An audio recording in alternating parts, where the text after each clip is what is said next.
जाएगा। साल का आखिरी सूर्य ग्रहण आज दोपहर 2:39 पर लगेगा। सूर्य ग्रहण भारत में आंशिक रूप से दिखेगा। भारत में शाम 4:22 से शुरुआत हो जाएगी। सूर्यास्त के साथ साथ ये ग्रहण भी खत्म हो जाएगा। ग्रहण का समय सूतक के चलते नहीं होगी कोई गोवर्धन पूजा और कार्तिक अमावस्या ग्रहण के कारण केदारनाथ और बद्रीनाथ भी बंद रहेगा। आज यानी कि 25 अक्टूबर को साल का दूसरा और अंतिम सूर्य ग्रहण लगेगा, जिसे भारत में आंशिक रूप से देखा जा सकेगा।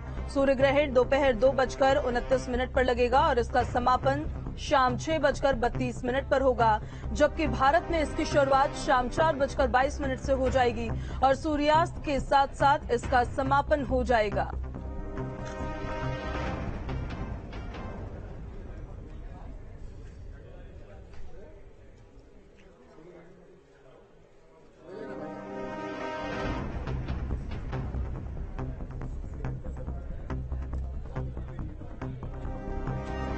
तो साल का ये आखिरी सूर्य ग्रहण आज लगने जा रहा है। दोपहर 2:29 पर सूर्य ग्रहण लगेगा। सूर्य ग्रहण के चलते पूजा पाठ पूरी तरह से वर्जित होता है। आंशिक रूप से सूर्य ग्रहण ये लगने जा रहा है। शाम 4:22 पर इसकी शुरुआत होगी और शाम को जैसे जैसे सूर्यास्त होगा उसी के साथ ही सूर्य ग्रहण खत्म हो जाएगा।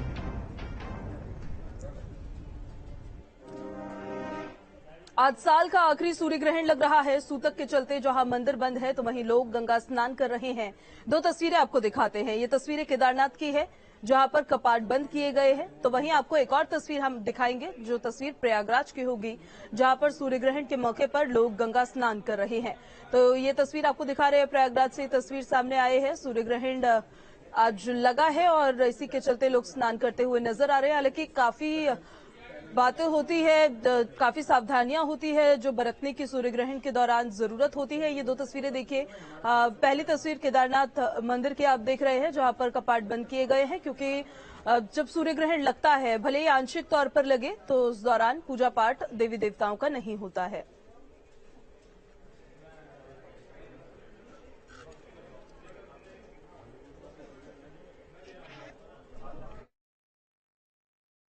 कि ये सूर्य ग्रहण का दिन है। काफी अरसे बाद यह आज का सूर्य ग्रहण लगा है और जहां तक हमारी उम्मीद है कि मंदिर 12 घंटे लगभग पहले ही बंद कर दिया जाता है सूर्य ग्रहण के, और सूर्य ग्रहण के उपरांत ही मंदिर खुलेगा। बंद है यहाँ का नहीं, कल सुबह तक होगा। इसमें ईश्वर पर कष्ट है तो सभी पर कष्ट है, लेकिन हम लोग भोजन पूजन बाहर से ही करके अपना इसको निपटाएंगे।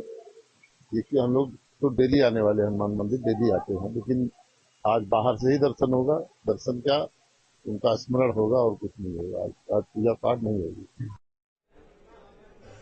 और हमारे साथ खगोल वैज्ञानिक दीपक शर्मा जी जुड़ गए हैं। अरविंद त्रिपाठी जी ज्योतिष आचार्य भी हमारे साथ जुड़ गए हैं। हमारे साथ एक और गेस्ट भी जुड़ेंगे, उनका भी आपसे परिचय कराऊंगी। अरविंद त्रिपाठी जी, सबसे पहले आपके पास आते हुए, आज साल का ये अंतिम सूर्य ग्रहण लग रहा है। सबसे पहले तो हमारे दर्शकों को इस सूर्य ग्रहण जो आज लग रहा है उसके बारे में बताइएगा, और इसी के साथ साथ उनको क्या सावधानियां बरतनी चाहिए, किन बातों का आज ध्यान रखना चाहिए, इसके बारे में भी बताइए।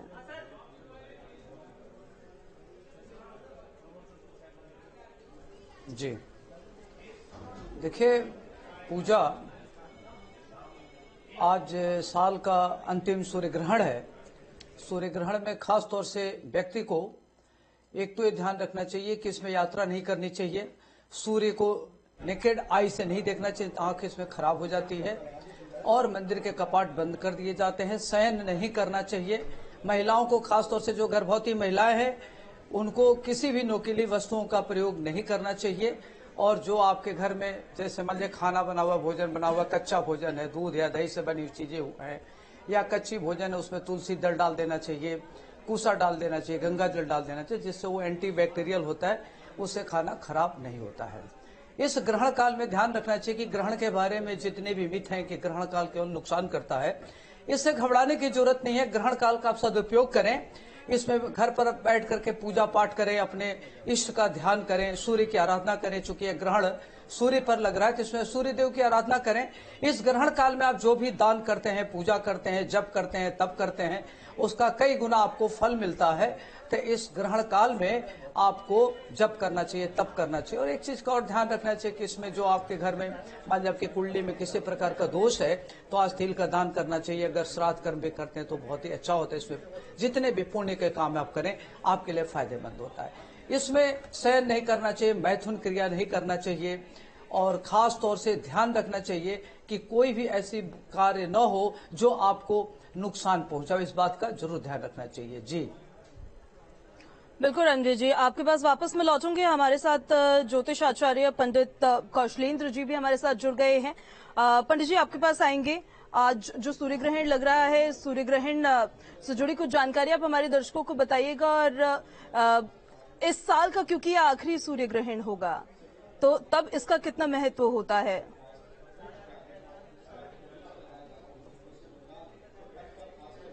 देखिए, सबसे पहले तो इस बात को समझने की आवश्यकता है कि यह जो खगोलीय घटना है जिसे हम सूर्य ग्रहण कह रहे हैं, इस खगोलीय घटना का किस प्रकार से संबंध धर्म से आ जुड़ा है, यह जानने और समझने की बात है। आजकल ये बात बार बार कही जाती है कि यह वास्तव में अंधविश्वास के रूप में इसको प्रचलित किया गया है, एवं आधुनिक विज्ञान जो लोग पढ़ रहे हैं वे इसको इस बात में सोचते और विचारते हैं कि ये ग्रहण के ऊपर सारी धर्म क्रियाएं मात्र अंधविश्वास है। ऐसा नहीं है। यह जो खगोलीय गणना है, भारतीय धर्मशास्त्र एवं ज्योतिष भी इसे एक खगोलीय घटना के रूप में ही प्रतिपादित करती है। शास्त्र के इस सिद्धांत के रहते हुए भी सामान्य लोग, यहां तक कि पढ़े लिखे लोग ही नहीं, किंतु पहले विश्वास करते थे और अब भी विश्वास करते हैं कि राहु के द्वारा सूर्य का ग्रहण किए जाने के कारण यह सूर्य ग्रहण होता है और उन्हें स्नान, दान, जप, श्राद्ध आदि विशिष्ट अवसर करने के प्राप्त होते हैं। आचार्य वराह मिहिर ने श्रुति, स्मृति, सामान्य विश्वास एवं ज्योतिष के सिद्धांत का समाधान करने का प्रयत्न 6ठी शताब्दी के पूर्वार्ध में अपने ग्रंथ बृहद संहिता में किया है। और मैं यहां बताना चाहता हूं, ये देखिए, ये बृहद संहिता नाम का ग्रंथ है जो कि आचार्य वराह मिहिर के द्वारा विरचित है। इसमें वे कहते हैं कि एक असुर था जिसे ब्रह्मा ने वरदान दिया था कि ग्रहण पर किए गए दानों एवं आहुतियों से उसको संतुष्टि प्राप्त होगी। वही असुर अपना अंश प्राप्त करने के लिए यहां उपस्थित रहता है और उसे लाक्षणिक रूप से राहु कहा जाता है। बुद्धिवाद, सामान्य परंपराएं और अंधविश्वास कभी भी एक साथ नहीं चल सकते। सूर्य एवं चंद्र के ग्रहण, चंद्र ग्रहण जो कि कुछ ही दिनों बाद 8 नवंबर को होने जा रहा है, वह है। और इसमें सबसे महत्वपूर्ण बात यह है जो हमारे दर्शकों तक पहुंचनी चाहिए कि ग्रहण में सबसे महत्वपूर्ण चीज होती है स्नान। ये स्नान हम गंगा जी तीर्थों में करें, प्रयागराज में करें, अयोध्या जी में करें, सरयू जी में करें, हरिद्वार में करें, कहीं पर भी किसी तीर्थ में जाकर के हम स्नान करें। लेकिन इसमें सबसे महत्वपूर्ण बात यह है कि सूर्य का जो सूतक होता है, सूर्य ग्रहण का जो सूतक होता है वह ग्रहण से 12 घंटे पहले प्रभावी होता है। सूर्य ग्रहण के 12 घंटे पहले ही सूतक लग जाता है। सूतक में क्या करें और क्या नहीं करें, तो उसमें हमें सोना नहीं चाहिए, हमें भोजन नहीं करना चाहिए। अब भोजन नहीं करना चाहिए तो मान लीजिए कोई रोगी हो, वृद्ध हो, गर्भवती स्त्री है या कोई बालक है, इन 4 को इसमें आक्षेप, इनको छूट है। ये 4 रोगी है, वृद्ध है, बालक है या गर्भवती स्त्री है, ये भोजन कर सकती है क्योंकि इनके स्वास्थ्य का ध्यान रखना भी धर्मशास्त्र के अनुसार हितकर है, एक बात। लेकिन जो सामान्यतः स्वस्थ लोग हैं उन्हें धर्माचरण करना चाहिए और धर्माचरण करने के लिए उन्हें इस दौरान न सोना चाहिए न खाना चाहिए। एकाग्र चित्त होकर के जितना वो कर सकते हो, जितना कर सकते हो उतना उन्हें ईश्वर के मंत्र का स्मरण करना चाहिए। और इस बार तो ये मतलब मैं केवल मजाक जैसे बात कर रहा हूं कि सूर्य ग्रहण पे व्हाट्सएप भी बिल्कुल नहीं चल रहा है, तो मोबाइल को भी बार बार संभालने की आवश्यकता नहीं है। वे भगवान के मंत्र का जप करें और इस जप के माध्यम से वे अपने इष्ट देवता का, अपने कुल देवता का पूजन करें, चिंतन करें। ठीक है, ठीक है। कौशलेंद्र जी आपके पास वापस आऊंगी। दीपक शर्मा जी हमारे साथ जुड़े हुए हैं, खगोल वैज्ञानिक है। दीपक जी, आप कैसे देखते हैं सूर्य ग्रहण को? एक तरफ हम लोग बात कर रहे हैं जो मान्यताएं मानी जाती है, क्या चीजें करनी चाहिए, क्या सावधानियां बरतनी चाहिए, क्या नहीं करना चाहिए, जो काफी समय से परंपराएं चलती आ रही है, जो मान्यताएं चलती आ रही है वो। एक तरफ साइंटिफिक फैक्ट्स क्या कहते हैं, दीपक जी? देखिए, बिल्कुल सीधी सी बात है। जो तर्कपूर्ण आधार पर हमें सुविधा, हमें हितकर है, वो उस कार्य को हमें करना चाहिए। और धर्म में भी हम बहुत सारी चीजों को उनको यूज करते हैं, उनकी मान्यताएं बनाते हैं जो साइंटिफिकली बैकग्राउंड में बहुत अच्छी होती है। लेकिन जब हम किसी चीज की तर्क और कुतर्क में लग जाते हैं तब गड़बड़ होती है। लेकिन ये कुल मिला के मैं ये कहूंगा कि ये एक खगोलीय घटना है, नेचुरल फिनोमिना है। जब से पृथ्वी और सूरज और जब से ब्रह्मांड की रचना हुई है तब से ये ग्रहण हो रहा है। बस ये है कि जब से हमने जानने लगे तब से हम इसे ग्रहण के रूप में देखने लगे और समझने लगे। इसके इफेक्ट, प्रभाव अलग अलग तरीके से देखे जाते हैं, अलग अलग एंगल से। आज सुबह भी जैसे चर्चा हो रही थी तो उस चर्चा में भी ये कहा जा रहा था कि आंशिक अगर सूर्य ग्रहण है तब भी तापमान कम हो जाएगा। तो मैं आपको ये बता दूं कि जब टोटल सोलर इक्लिप्स होता है तब वो ठंड और सिहरन सी और शाम का वक्त का जो तापमान होता है तब वो एकदम से महसूस होता है जैसे सूर्य अस्त हो जाता है। तो उस समय तो इफेक्ट महसूस नेचुरली दिखाई देता है। दूसरा, जो ग्रहण हमारे देश में हमारे साथ विजिबिलिटी है वो उसका प्रभाव सीधा सीधा असर पड़ता है। बाकी वो पूरी पृथ्वी पर उसका अलग एंगल से देखा जाता है, उसे तापमान को देखकर, क्योंकि ये आंशिक है, टोटल सोलर इक्लिप्स नहीं है, पूर्ण सूर्य ग्रहण नहीं है। इसलिए चंद्रमा इसको ढक नहीं पाया है और न ढक पाएगा, क्योंकि ये आंशिक ही परछाई हमें दे रहा है भारत और यूरोपीय पार्ट पर केवल, इसलिए।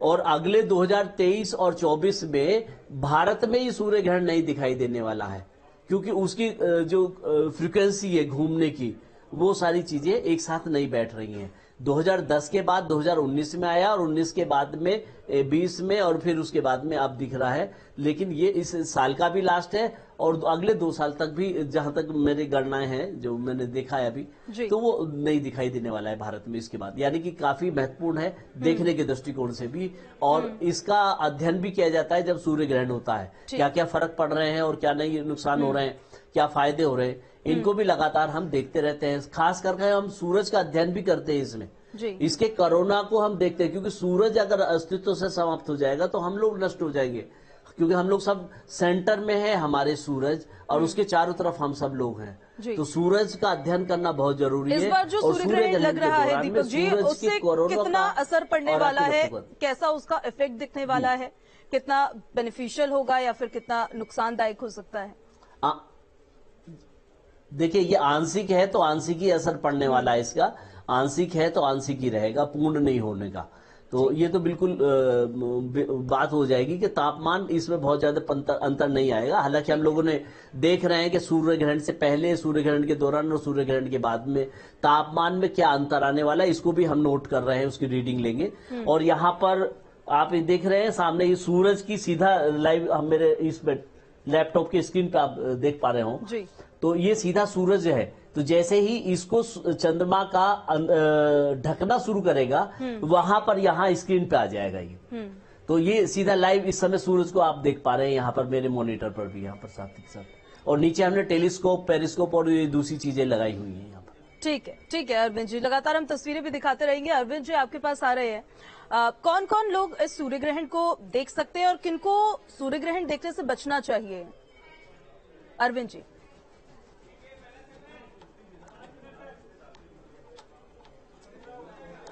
देखिए, सूर्य ग्रहण को किसी को भी नहीं देखना चाहिए, क्योंकि सूर्य ग्रहण को जब हम नेकेड आई से देखेंगे तो आंख खराब होने का भय रहता है। और इसमें केवल आप अकेले बैठे किसी रूम में बैठ करके, कहीं एकांत में बैठ करके आप अपने इष्ट देव का जप करिए, तप करिए, श्राद्ध कर्म करिए, पूजा करिए, चिंतन मंथन करिए, पॉजिटिव सोचिए, निगेटिव वातावरण में एकदम न रहे, क्योंकि सूर्य पर एक ग्रहण लग रहा है। सूर्य पर ग्रहण कहते हैं कि चंद्रमा मन का कारक होता है और सूर्य आत्मा का कारक होता है। तो सूर्य पर एक ग्रहण लगना पूरे प्रकृति के लिए अगर देखा जाए तो कई प्रकार से फायदेमंद है, कई प्रकार से नुकसानदेह है। इसमें 12 राशियों में आपका वृष, सिंह, धनु, मकर राशि वालों के लिए यह बहुत ही अच्छा है। और मेष, मिथुन, कर्क, कन्या, तुला और वृश्चिक, कुंभ, मीन राशि वालों के लिए प्रतिकूल फल देने वाला है।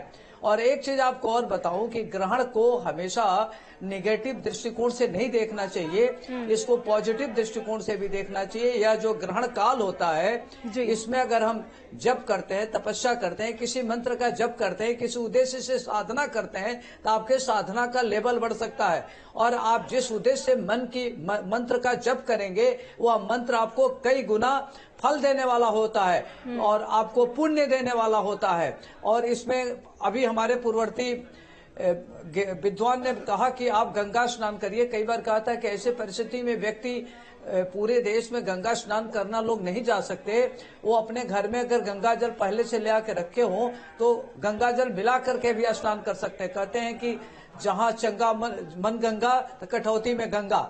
आपका मन पवित्र होना चाहिए और आप करके स्नान करें, आपके लिए अच्छा रहेगा। जी बिल्कुल अरविंद जी। कौशलेंद्र जी आपके पास आ रहे हैं। नेकेड आई से तो सूर्य ग्रहण को कोई नहीं देखता है, लेकिन एक अलग क्रेज होता है जब इस तरह के ग्रहण लगते हैं तो लोगों में क्रेज होता है देखने का उस समय सूरज को कि कैसा नजारा है और कैसे वो देख पा रहे हैं।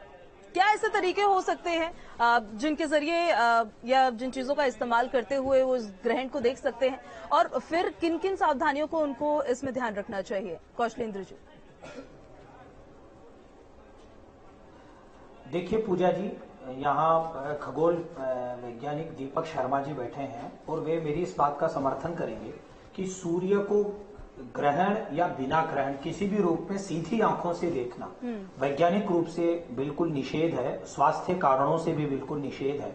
उसको देखने के अपने आप में स्वतंत्र यंत्र हैं जिनके माध्यम से सूर्य को देखा जाना चाहिए। लेकिन ग्रहण काल में हम जब सूर्य को मना कर देते हैं पूजा जी देखने के लिए कि नहीं देखना चाहिए, अच्छा ऐसा नहीं है कि सूर्य ग्रहण या चंद्र ग्रहण ये कोई नई चीज है या इसमें वैज्ञानिक जैसी बातें कर रहे हैं, ये कोई नई बात कर रहे हैं। यह ग्रहण की तत्व के खोज का जो नाम कोपरनिकस, जो कि पाश्चात्य विद्वान थे, उन्हें दिया जाता है। मैं इस बात को कहना चाहता हूं, मैं इसमें जरा भी कोई ऐसा नहीं है कि मैं उसको कमतर या भारतीय संस्कृति के उत्कर्ष को जबरदस्ती द्योतित करना चाहता हूं। मैं इस बात को कहना चाहता हूं कि अति प्राचीन काल से ही सूर्य और चंद्र ग्रहणों को महत्व दिया जाता रहा है। विश्व की सबसे पुरानी पुस्तक जो आज प्राप्त है, उस पुस्तक का नाम है ऋग्वेद, जो कि संस्कृत में लिखा गया है। और ऋग्वेद में बहुत जबरदस्त सूर्य और चंद्र ग्रहण का वर्णन है। और उसके अलावा ईसा की 6वीं शताब्दी के पूर्वार्ध में उज्जैन में एक ग्रंथ लिखा गया, जिस ग्रंथ का नाम है बृहत संगीता। इस ग्रंथ के रचयिता हैं आचार्य वराह मिहिर। आचार्य वराह मिहिर के इस ग्रंथ को आप देखिए, उसमें भी एक श्लोक लिखते हैं। मैं बृहत संगीता का श्लोक सुना रहा हूं आपको। भूत छायाम स्वग्रहणे भास्करम अर्क ग्रहे प्रविशति इंदुः इत्युपराग कारणम उक्तम इदम दिव्य दृग्भिः आचार्यैः राहु अकारणम अस्मिन् युक्तः शास्त्र सद्भाव है। देखिए आप क्या लिख रहे हैं आचार्य वराह मिहिर, आज से 1600 वर्ष पूर्व वे लिख रहे हैं कि चंद्र ग्रहण में चंद्र पृथ्वी की छाया में आ जाता है तथा सूर्य ग्रहण में चंद्र सूर्य में प्रविष्ट हो जाता है, अर्थात सूर्य एवं पृथ्वी के बीच में चंद्र आ जाता है। ग्रहणों के इस कारण को पहले के आचार्यों ने, वराह मिहिर लिख रहे हैं उनके पहले से, वराह मिहिर अपने पूर्वाचार्यों को कोट कर रहे हैं, उनके पहले के वैज्ञानिक खगोलिकों को कोट करते हुए कह रहे हैं कि मेरे से पूर्व के खगोल वैज्ञानिकों ने अपनी दृष्टि से ग्रहणों के ये कारण जाने हैं। और जो राहु की बात की जाती है, हम लोग कहते हैं कि राहु सूर्य और चंद्रमा का धार्मिक कथाओं के अंदर, लोक कथाओं के अंदर ग्रहण कर लेता है, वह कारण नहीं है। यह बात आचार्य वराह मिहिर कह रहे हैं। दीपक शर्मा जी मेरी बात का समर्थन करेंगे। यही बात कालांतर में कोपरनिकस ने कही और यही बात वास्तव में शास्त्रीय है। तो फिर धर्मशास्त्र कहां से आ जुड़ा?